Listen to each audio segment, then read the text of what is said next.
a lot of times girls are abused by their own family members, by their own relatives.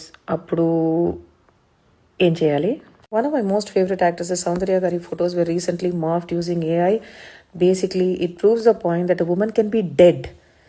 It doesn't matter. Even ఆవిడ ఉన్నప్పుడు చీర కట్టుకున్న ఆవిడ ఈ సమాజానికి తగ్గట్టు డ్రెస్ చేసుకున్నా కూడా ఆవిడ ఫొటోస్ తీసి దే విల్ మార్ఫ్.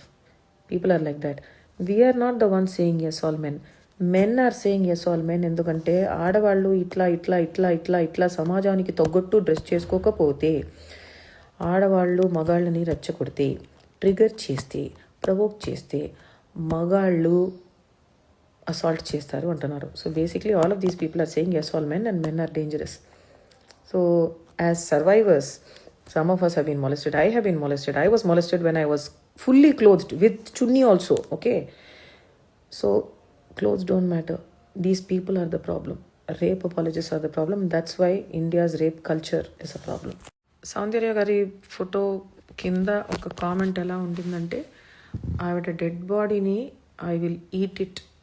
నేను కంప్లీట్గా ఎడిట్ చేసి రిడాక్ట్ చేసి చెప్తున్నా, దీనికన్నా చాలా వల్గర్గా ఘోరంగా ఉండిందనమాట ఆ కామెంట్.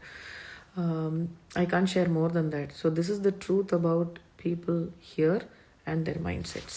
Recent